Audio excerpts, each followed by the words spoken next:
Welcome, welcome. We will get started in just a moment.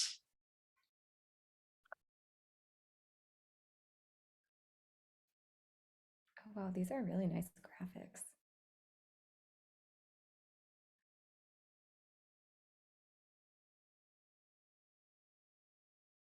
All right, welcome everyone.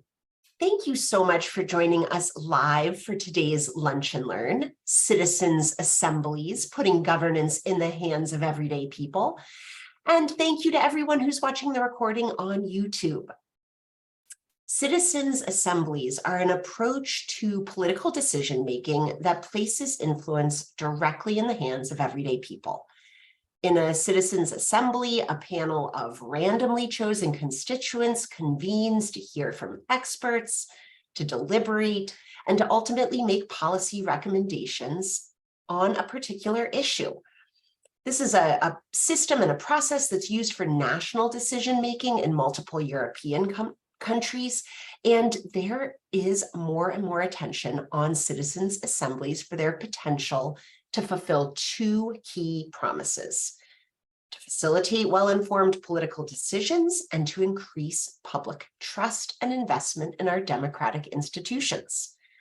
We are so excited to welcome Bailey Flanigan, a Ph.D. candidate at Carnegie Mellon University, to share more about how citizens' assemblies are making democratic processes more equitable and productive. Bailey, we're so glad you're with us today. My name is Kathleen Neal. I am the Senior Director of Policy and Partnerships here at Maine Conservation Voters and Maine Conservation Alliance.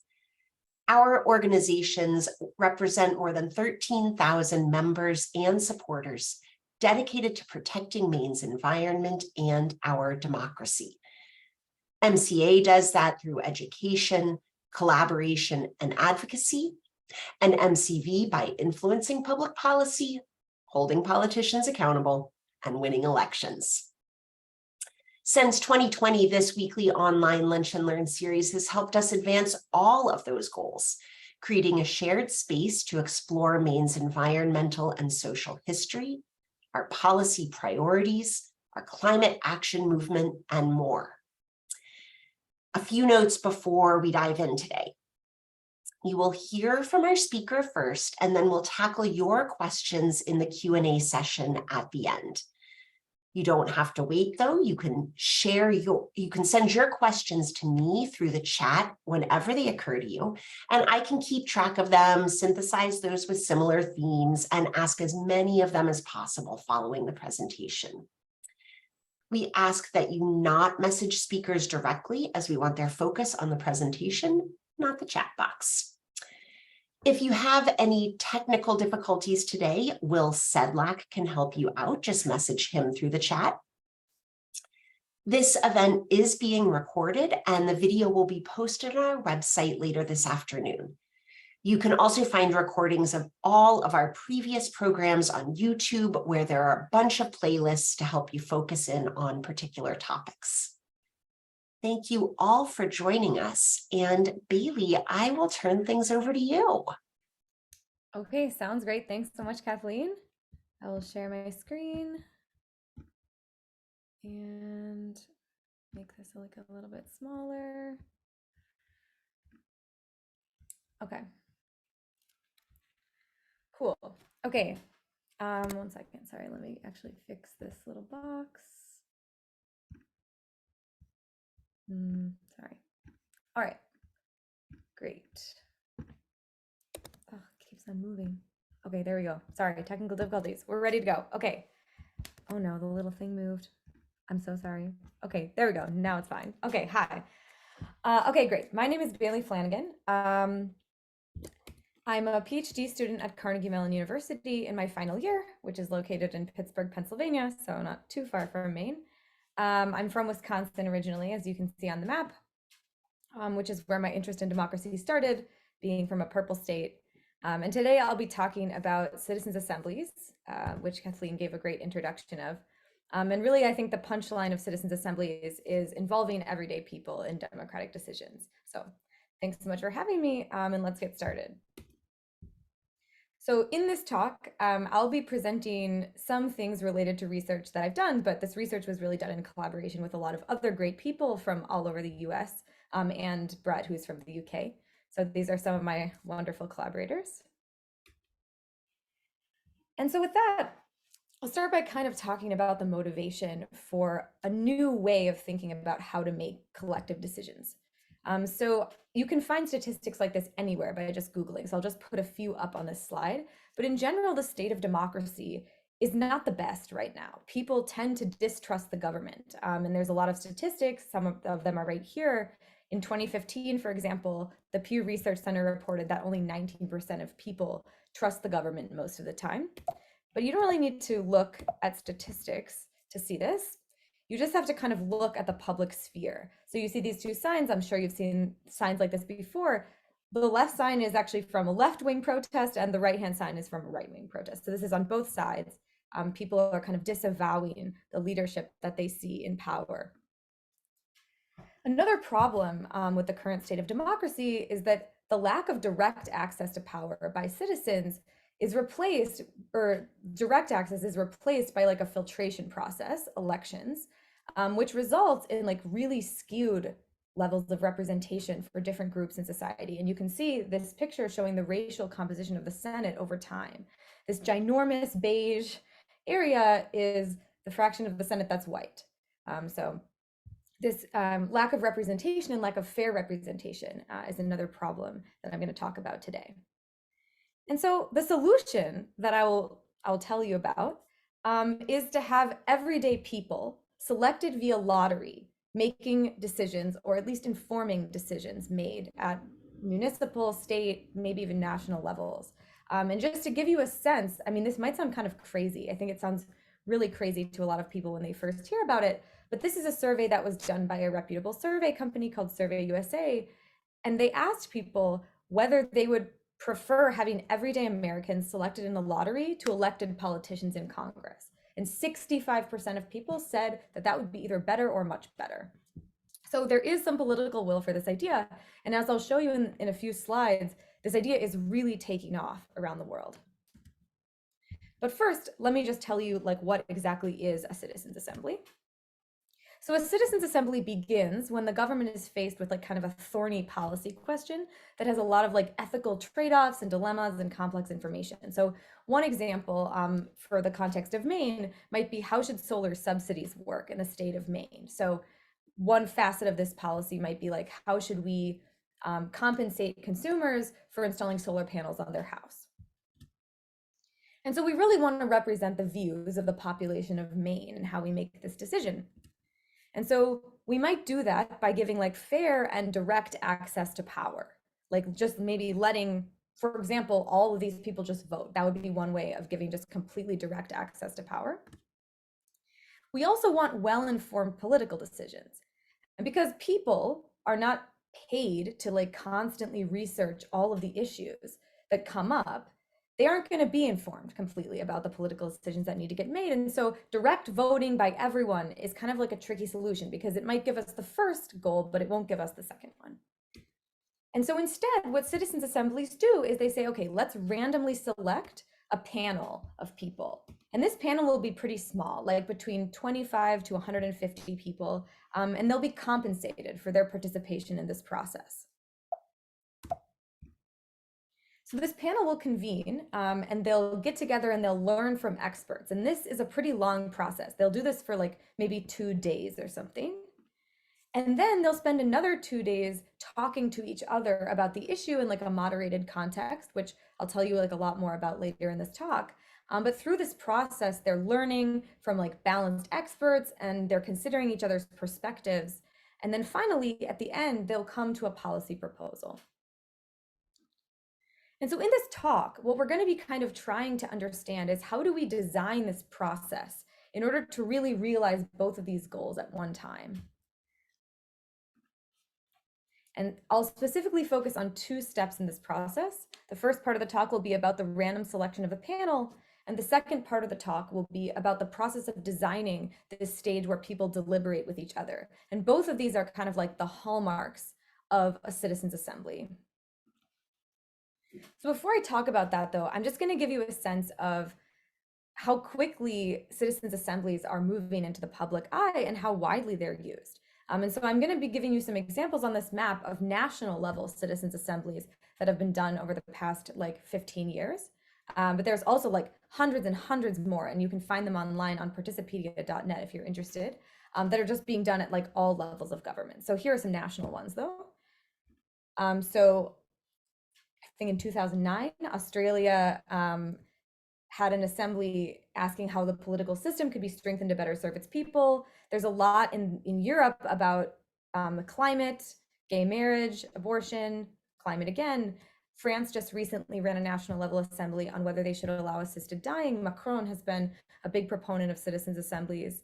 And Chile, in the last couple of years, ran an assembly on how to redraft their constitution, which was actually a really interesting process. And they're now running another deliberative process with a very similar question this year.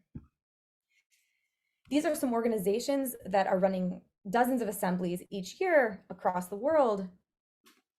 And then finally, here are some news headings that are just highlighting how often citizens' assemblies are appearing in high-profile news sources, just to give you another sense. Okay, so hopefully I've convinced you that citizens' assemblies are politically important, and now I'm going to explain how they're implemented.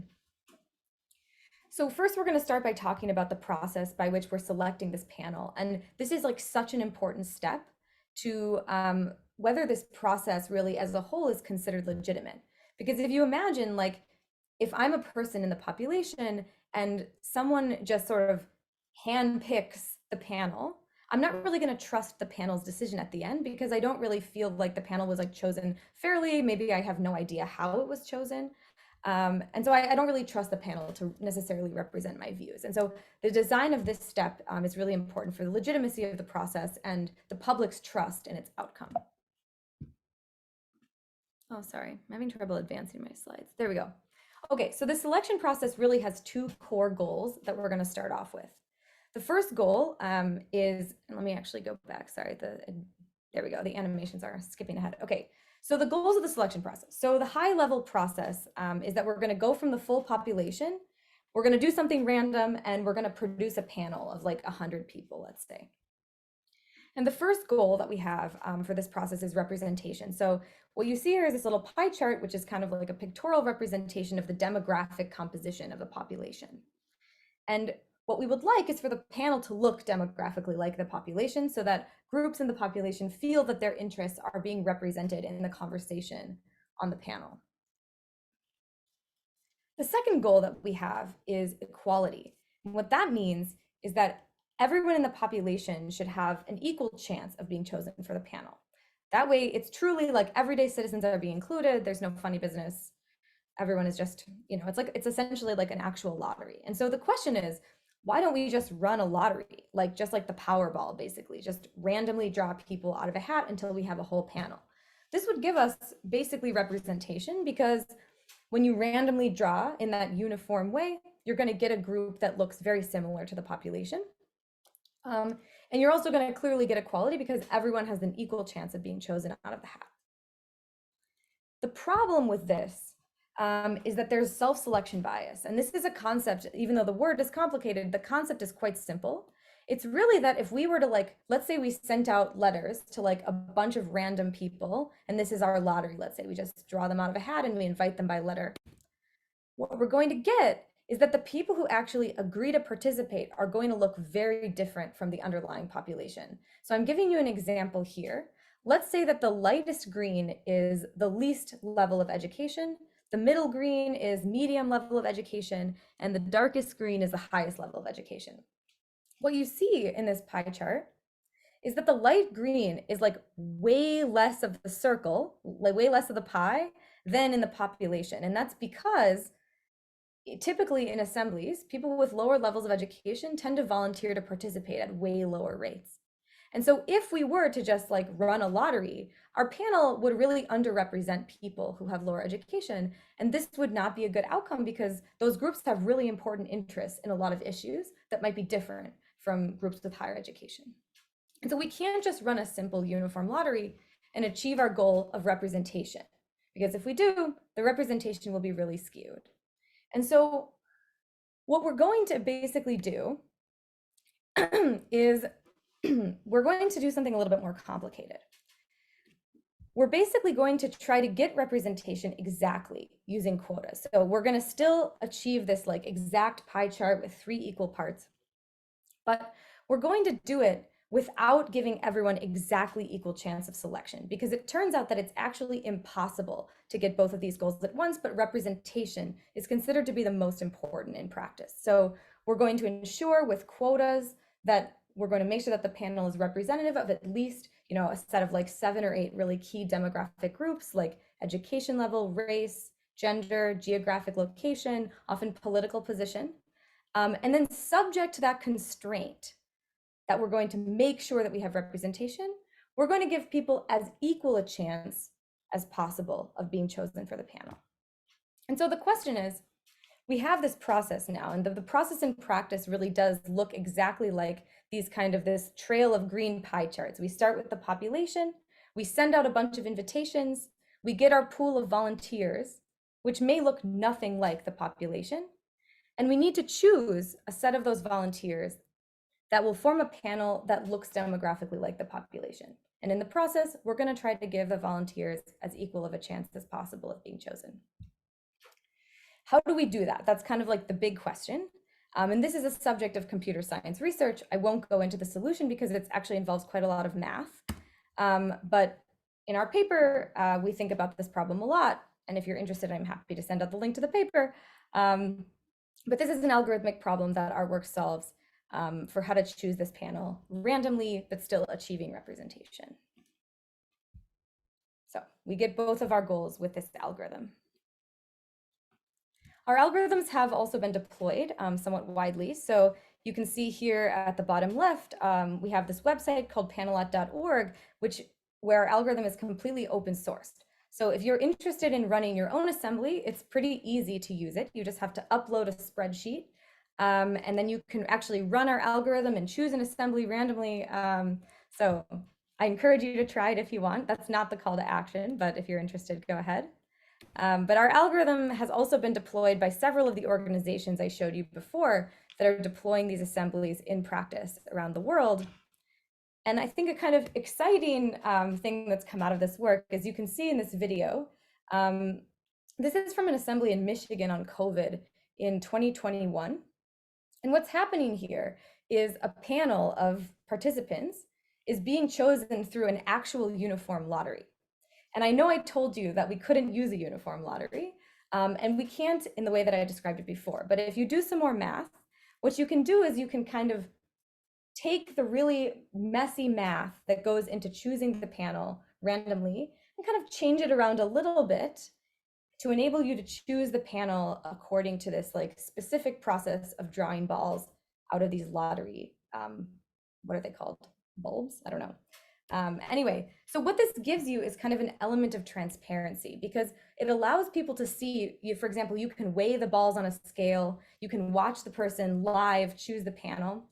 In this process, you can also tell, as a person who may be chosen, what your chance of being chosen is. So you can tell that the numbers haven't been cooked. No one is just hand-picking the participants. It's truly random.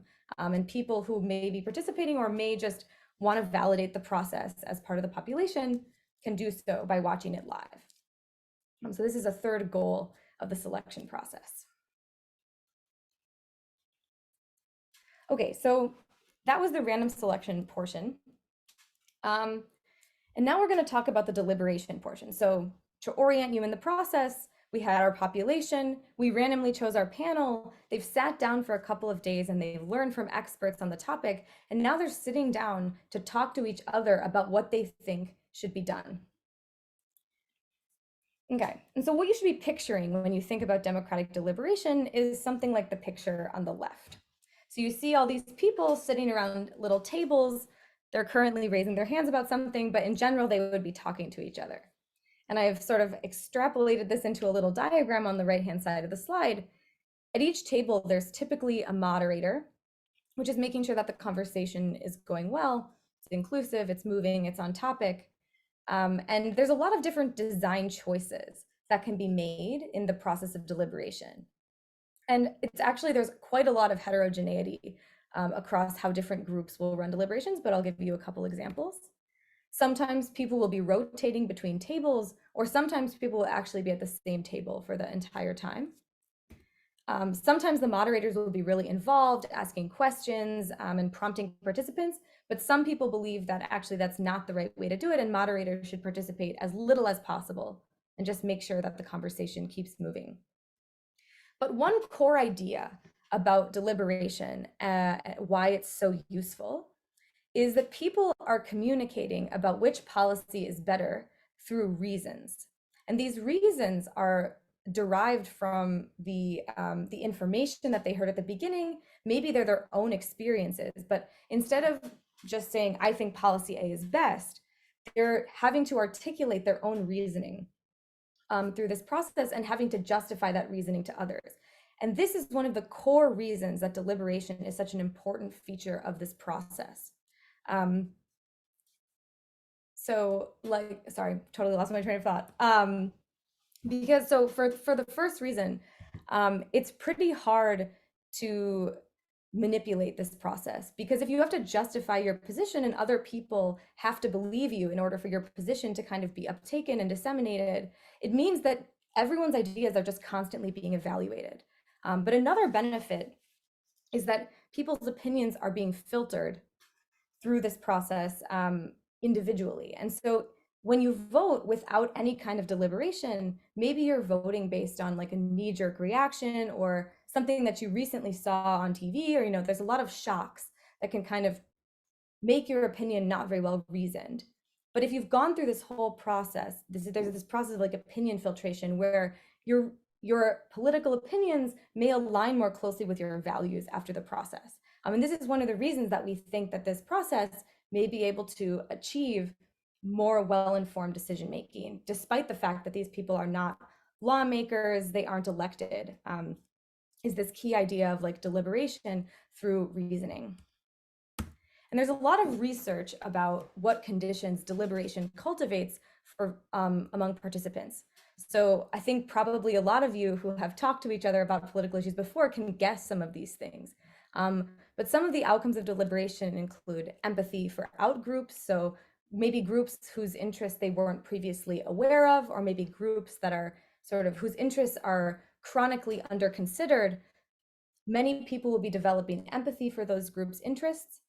Public spirit is this idea that you're developing this kind of sense that you belong in a society. You're not just an individual, but the interests of your society are also important, and it's kind of your role to help consider the interests of those around you. There's a lot of collective knowledge being built. Collaborative learning is a big one. So instead of just debating and trying to win the debate, a lot of practitioners have observed that instead, in the context of deliberation, participants will kind of sit back and no longer kind of argue a particular position. They'll just work together to kind of try to understand the facts and understand where they stand. So I can talk about deliberation all day, but this is a super important part of this process. And as you'll see later on, I think a lot more research needs to be done on some of these design decisions for how to best cultivate these really good conditions. Okay, so I'm gonna do a little participation now. So you can just type your responses in the chat, Will, maybe you can enable that. But we're gonna start with our thorny policy question again. So how should solar subsidies work in the state of Maine? And maybe let's specifically consider how people who purchase solar panels should be compensated in the state of Maine. Now, suppose you're organizing a citizens assembly. So you have to decide, you're gonna have to basically remember that representation requirement. You're gonna have to set some quotas to ensure that certain groups' representation is protected on this panel. And so what I'm gonna ask you is to think about, and maybe type in the chat if you have some ideas, what are some social groups whose representation you think should be ensured on this panel, and why? Because we can't ensure representation of every single group. That would be impossible. We would need an enormous panel, and we only have a pretty small one. So we have to kind of pick and choose. So which groups do you think really deserve to be protected in terms of their representation on the panel, and why? And also, if there are any questions, like I'm happy to take them at any time. I don't exactly know how the Q&A works here, but.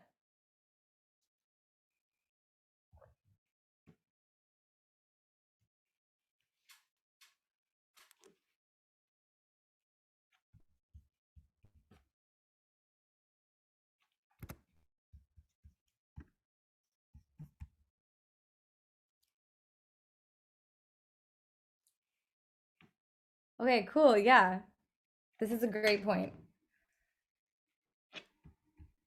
Okay, so Rebecca is saying people on fixed incomes in subsidized housing who have to pay market electric prices.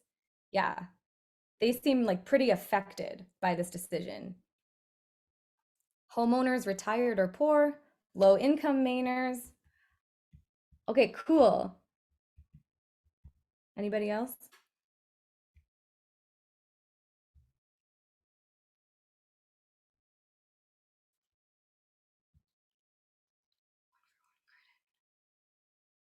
Okay, Linda's proposing a policy solution. Thank you, Linda. Um, oh, sure. Yeah, we can put the question in the chat. Okay, the question is, what social groups? Okay, Will, would you mind putting this in the chat, actually? Okay, good. Okay, so we've got a lot of other ideas too. Solar workforce, farmers, business ratepayers, people with a stake in the future. Okay, really interesting points. Mike, I really like your point about these younger people and with children, people who are going to be potentially really affected by the climate. Young people over 15 and under 25. Okay, so, okay, great. This is great. So what I'm seeing in all of your responses, which are extremely diverse and interesting, is the common thread that people who are really affected probably should have their representation protected. So currently, what's interesting is how the representation is currently defined is not on a context or like issue specific basis. It actually is mostly on a demographic basis. So like I listed the categories before, like age, race, geographic location. And these things certainly intersect with the categories that you all have been listing, but they're not exactly the same as, for example, looking at the issue and identifying which groups are extremely affected and making sure that their representation is protected. There are totally reasons for why it's done the way that it's currently done. I think it's also a really interesting proposal to include people actually based on how much they're perceived to be affected. But anyway, great ideas. Now you have a sense of how representation is determined in these processes. And you'll hopefully be able to explore these ideas a little bit more in the call to action if you decide to participate. Okay, so I've told you a lot of information. So to recap what I've told you, we kind of covered two parts of the process of a citizens assembly.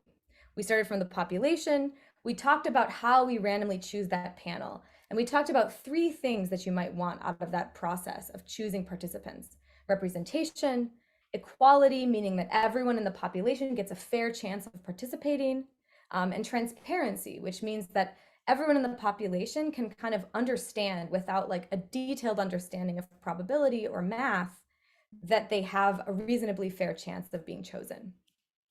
Once the panel is assembled, people will learn from experts and deliberate. And deliberation is a carefully structured and like fine-tuned process designed to help people make well-reasoned and well-informed political decisions. And so this second stage is really what allows us to achieve well-informed political decisions while also allowing people to have direct access to power. And at the end, the group comes to a policy proposal. So looking ahead, there's a lot more to do here in order to really fully realize these two different goals.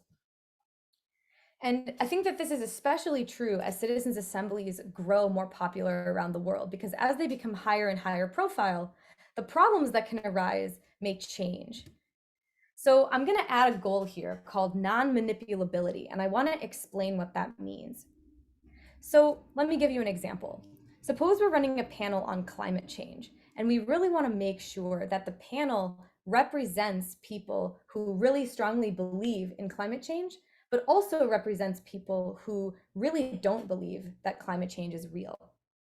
And this is this is from a real world example, by the way. I'm not making this up. And so what will happen in the random selection process is we'll invite a bunch of people to potentially participate, but the self-selection bias problem happens, and we see that almost no one who doesn't believe in climate change volunteers. And that kind of makes sense, right? Because if you don't believe that climate change is a problem, why would you spend your time on an assembly about it? So the problem then becomes, if we want to make sure that those people who don't believe in climate change are really represented on the panel, we might have to take all of them from the pool of volunteers, like from those who signed up, because maybe we want 5 people on the panel in that group and only 5 people signed up. So we have to take all of them. Okay, so that means that if you're in that group of people who don't believe in climate change, you're essentially guaranteed a spot on the panel if you volunteer. And that's not true for everyone, right? And this is kind of like just a necessity of achieving representation. And so what we are worried about is that some people in the population might pretend to be in that group that doesn't believe in climate change, right? They might report on their sign up form, I don't believe in climate change, because they're guessing that that group of people will probably have a very high chance of ending up on the panel if they volunteer, just because they're so rare. And so this is what I mean by non-manipulability. We really want to build processes that avoid this kind of possibility of manipulation. A second area of research that I think is really important, and research is like a really broadly defined term here. This is not just academic research. Research is being done also in the private sector, the nonprofit sector, and all kinds, and in practice really by the people who are on the ground running these assemblies. But what I think is really important is recognizing that this process of learning from experts and deliberating is really sensitive to design choices, right? A lot of people can, for example, dispute, like, were the experts really politically balanced? Were they presenting the information in a way that could be understood equitably by everyone involved in the process? In the deliberation, I gave you a few examples of design choices. Should people rotate tables? Should the moderators be really involved? How do we even train the moderators to be effective? So I think there needs to be a lot more research on designing best practices for designing these steps, also so that there's more repeatability across like different experiments, and we can see which things cultivate those really good conditions more often. And then finally, you might be asking yourself, okay, so this whole process happens, and we come up with a policy proposal, and then what happens to it? This is such an important question, and it varies completely across contexts. So in some contexts, ahead of time, people, I mean, this is very rare, but sometimes ahead of time, the governing body will commit to adopting the policy proposal. This is kind of like the strongest notion of like implementation of the outcome of a citizen assembly. But often what will happen is the government is like, oh, we really want to understand what the citizens believe about this. So we're just going to run a citizens assembly and see what comes out. And they may or may not adopt the policy, but they're not necessarily bound to adopt the policy. And this is, there can be upsides and downsides to this. I won't go into that in too much detail. But another final, like, kind of interesting thing that happens is, I'll give you the example of the Chilean assembly that I mentioned at the beginning, where they were trying to redefine parts of their constitution. What happened was the outcome of the assembly, after learning from experts and deliberating, shifted a lot compared to kind of the average population. There was also some representation issues going on, but I won't go into that. But the problem kind of is that in an assembly, the people who participate may have their views sort of radically change. And so at the end, the collective opinion of the participants might look really different from that of the underlying population. And then maybe the underlying population will say, well, that doesn't really represent our views. And so this is another challenge associated with implementing the policy proposals that come out of these assemblies.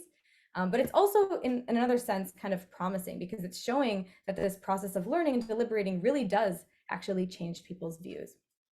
So this idea of what happens to the policy proposal, I think, will potentially be shifting over the next decade as these assemblies become more and more popular and there's more and more research on them. Maybe they'll be adopted in a more formal sense. I believe Belgium has a permanent citizens assembly body as part of its government. So there are some formal adoptions. But anyway, okay, so I think I've concluded the information that I'm going to tell you. I'm more than happy to take any questions that you have after this, But before I conclude, I'll just tell you the call to action that I have for you.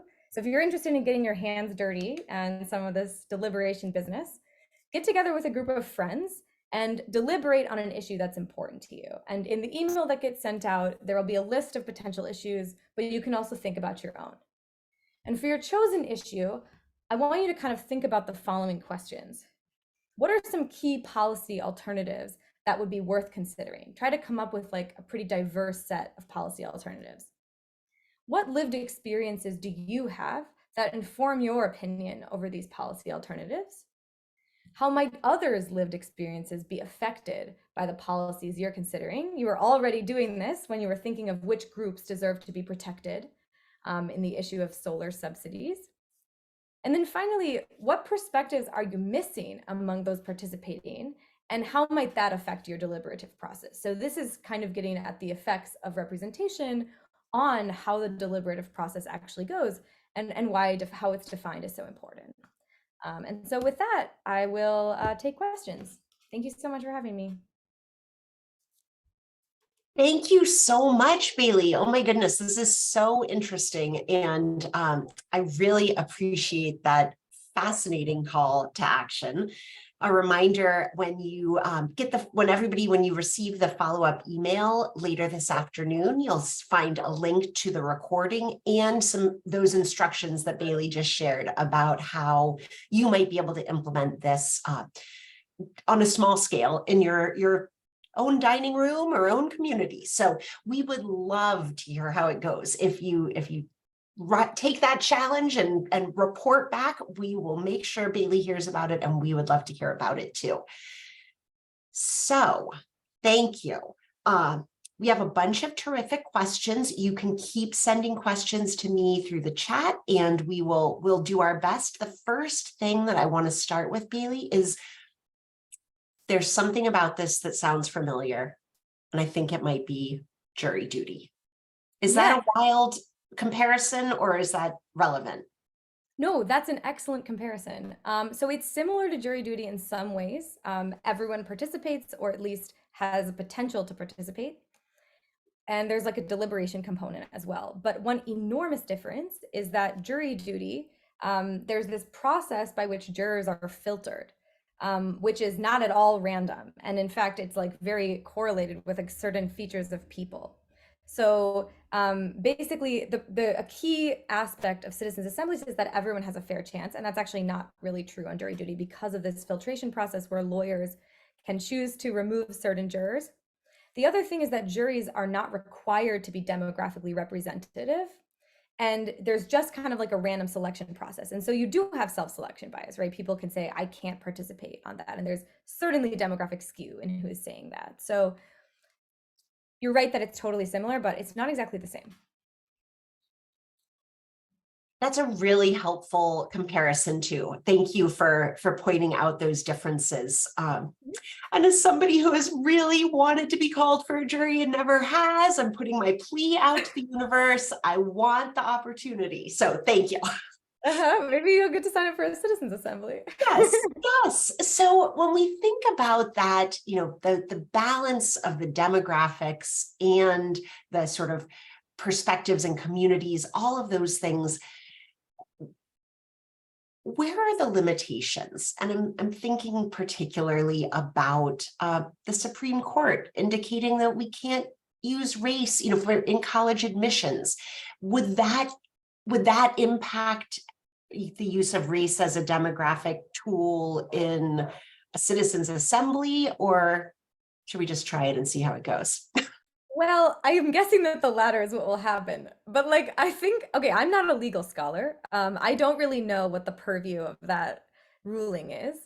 This is a little bit different than affirmative action in the sense that we're not really saying I think quota, I think, in fact, the way that these quotas are implemented in citizens assemblies may have already been outside the law in college admissions. I think you can't actually require quotas in these. So I actually think that this is a completely distinct setting that has not been subjected to those policies. Maybe I'm completely wrong, but my feeling is that citizens assemblies, because they aren't really as high profile, especially in the US yet, they're not being legislated on in the same way. I suspect that there would be challenges to that if they were to get really big, but I do think the context is a little bit distinct from admissions, because in admissions you're allocating a spot at a university. Um, so anyway, I don't know. Yeah, Yeah, sorry. no, that's really interesting. And I guess, of course, we're coming out of this with a policy proposal that still would have to work its way through the legislative process, right? Totally. Yeah, right. So because this is also not binding in many cases, the stakes can be a lot lower for government officials, but So given that Maine has a direct form, direct democracy, there are a lot of towns that still have town meetings. Um, can you help us think just a little bit about how is this a citizens assembly different from a town meeting? okay. I don't exactly know what a town meeting is. Is that where everybody just gets together and talks to each other about the town decisions? It's Okay. it's like a ballot come to life where you're actually talking it through instead of just bubbling in yes or no. Yeah, it sounds like there's a lot of similarities. I think particularly in this aspect of like deliberation, where people have a chance to kind of bring up their perspectives. I think a really big difference again is that that town hall or like the town meeting is an opt-in process, I'm assuming. And so this, if we did an opt-in process for citizens assemblies, I think the discussion would end up looking very different, and the demographics would again end up looking very different. So but yeah, it has probably some of the benefits of a citizen assembly for sure. That makes a lot of sense. And I would think one of the other differences is this piece about outside experts. And so I'm curious about how those outside experts are selected. And just a little more context from Maine, we do have legislative term limits and for our state legislature, and that has been criticized in some cases because lawmakers don't always have the long-term familiarity with complex issues, and as a result, maybe more dependent on outside advocates or industry lobbyists. There are different versions of facts and expert presentations on all sides of an issue. So how do those experts get selected, and how do we ensure that we've got quality evidence and information shared? Great question. I don't know like a very like specific answer because I don't actually work on this stage of the process. It's not a coincidence that I didn't talk about it in detail.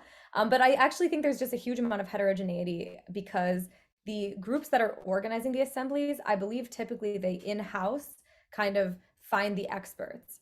And I'm sure they do a really excellent job. But I don't know if there's like a rule, if there's like sort of a standard procedure, or what, if there are like sort of standards of quality, or if they're really just doing their best. I'm sure it just varies across contexts. I love that, and I love that there's another frontier for us to push into as we learn about citizens assemblies and how they work, or how they can work.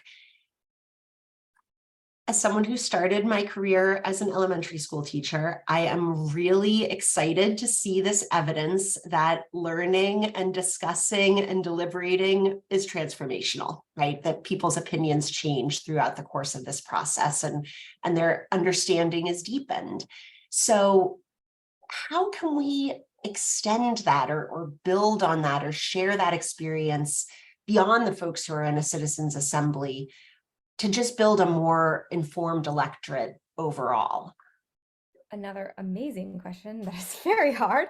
So I think so. One direction that some people in computer science are pursuing is trying to take deliberation online, because one of the biggest problems with scaling up this kind of process is the presence of moderators, right, and the sort of in-person venue costs and all of that. So they're basically trying to have these massive online Zoom deliberations. And I think the jury is really still out on what the impacts of this process is relative to in-person deliberation, but that's one approach to scaling up the process. As far as having more informed conversations, to me, well, this is going to be a very unsatisfying answer.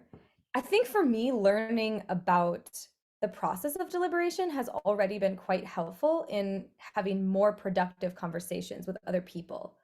Just because a lot of people have spent a lot of time thinking about what does a good, productive conversation about political thinking actually look like. And so, I don't know. You can read about deliberation, and yeah, I think that's, I don't have a good answer for you, but I'll let you know if I think of one later. I love that. And it is so interesting to think like this doesn't have to solve all of our challenges that we face in the world of democracy, but it also may in some really surprising ways that we haven't explored or seen yet.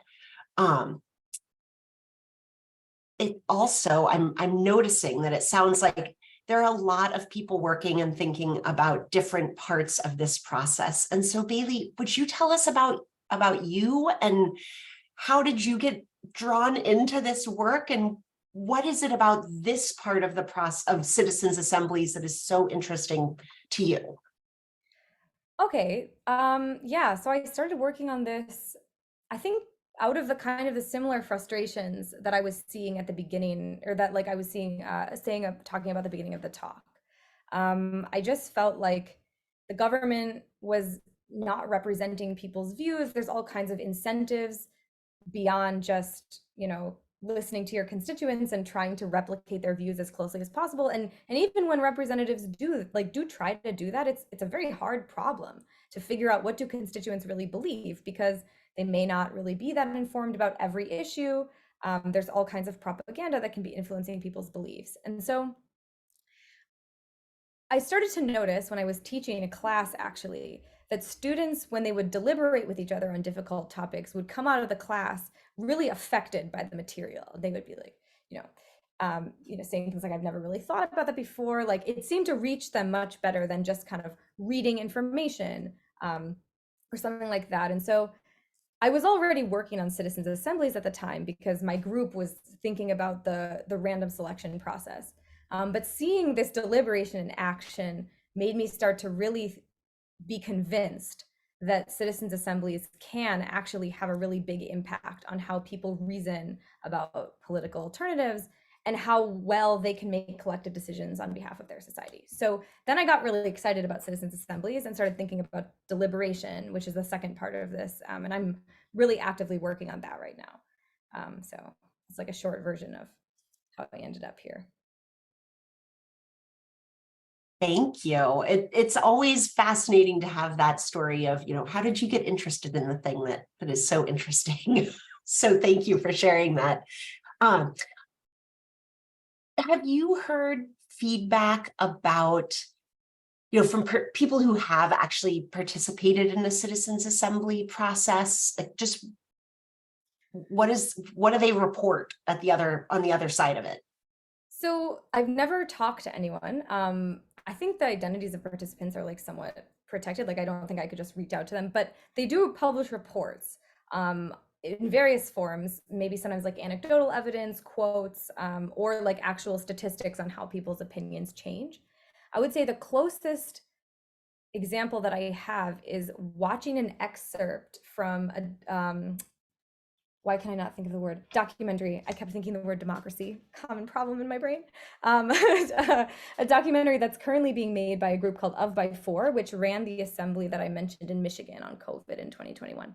They're actually making like a really amazing documentary right now. I think it will be out really soon. And in that documentary, they interview participants in the deliberative process. And this was actually another thing that contributed to me being convinced. Just seeing how people were talking to each other and their reflections afterward about how their perspectives had changed and how they had never met some of the types of people that they were running into in that conversation, and realizing that people were just being affected by COVID in ways that they really had not considered. So anyway, I won't spoil too much of the documentary, and maybe that part isn't even in there anymore. So sorry if I give you false hope, but yeah, I think from the anecdotes I've seen, it can really impact people. I definitely want to watch that documentary. That sounds fascinating. And I hope that there's a question in there or some discussion of how those deliberations are structured. And I wonder if you know about this, to make sure that folks are respectful, right? Because there's a version of this that could just go off the rails, right? It could be Yeah. really argumentative. And I'm just wondering, in our legislature, for example, has so many rituals and processes of we do this first and we do that first, and this is how long you have the floor for. And do you need those same sorts of rules with a citizens assembly, or does it happen in a different way? So I think this is one of those things that really varies across, and I really actually don't know. But one thing that I do think that some groups do is try to make sure that everyone's getting like pretty equal talking time. And I kind of did an extreme version in these online deliberative processes with these like automated moderators. I believe there's actually kind of enforced talking time limits so that it makes sure that everyone is kind of participating. But as far as like people being really argumentative or things kind of more qualitatively going off the rails, I don't know what safeguards are typically used, but I assume that there are some. So This is so fascinating, Bailey. One of the things Maine has a process through our state climate council for bringing together lots and lots of people. In the last development of the last climate action plan, which was released in 2020, there were more than 250 people who had official roles in the climate council. And then there were lots of those sort of opt-in opportunities for regular people to weigh in on the way things were developing. And we're getting ready to launch the next round, the next installment. The next 4-year climate action plan will be delivered to the legislature in 2024. And so we're thinking about, we're going to stick with this sector specific working groups and an overarching council and some other sort of broad subcommittees. What advice would you have for Maine as we think about opportunities to get more people involved in those deliberations, knowing that we're probably, I have the Panelot website up, we're probably not going to get there in the next couple of months, but how could we think about highlighting other voices and bringing in other perspectives? What lessons, I guess, could we learn from the Citizens Assembly for the Climate Council? And so everybody knows Bailey has had exactly as much time to think about that question as you all have. I had knew nothing. I didn't say anything about the Climate Council ahead of time. So thanks for rolling with this and springing this question on you. one clarifying question. The Climate Council is composed of who? So it's a mix. There are lawmakers, there are advocates, there are folks who work in clean energy or public health or housing, depending on the working group, farmers, fishermen. There is a pretty broad group, but they've all been invited to participate by the administration. Yeah, I mean, I guess I think the first question, which is going to be so obvious, is to think about what groups you think are missing from that table, right? Who are these really affected groups that are not maybe getting a seat at the table, or they're at the table, but they are not getting the resources they need to fully participate and advocate for their own interests.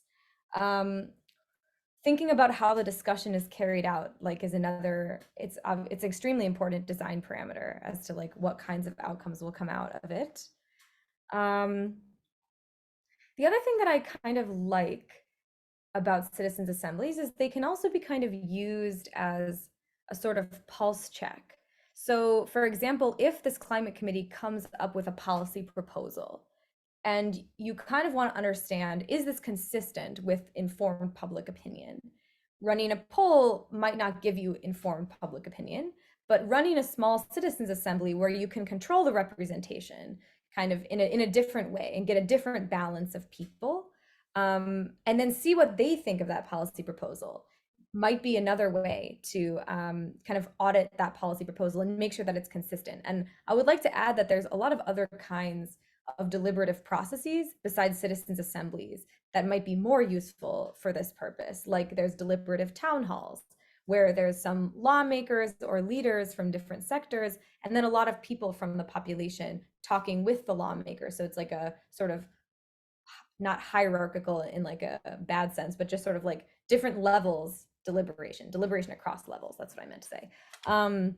Anyway, so there's all kinds of, they're called deliberative mini publics is kind of the general category of these processes. So yeah, anyway, I hope that's useful. Super We could talk about it for useful. an hour and a half and it's very Yeah, complicated. no, I mean, your off the cuff ideas are so good, and I really appreciate it. And we might be following up.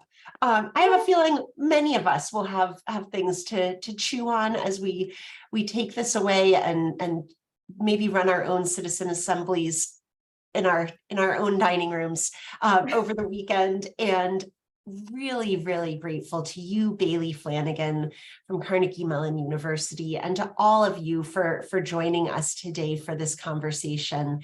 There are so many interesting opportunities and ways that we can deepen our advocacy and involvement in the big decisions that we're making together as a society. So thank you.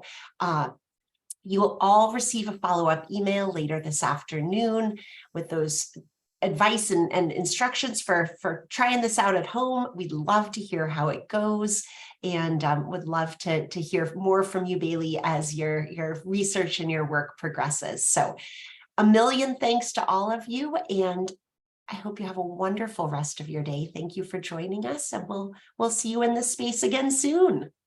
Great. Thanks so much for having me. Thank you everyone for coming. Have a good one. Enjoy your deliberations. Thank you.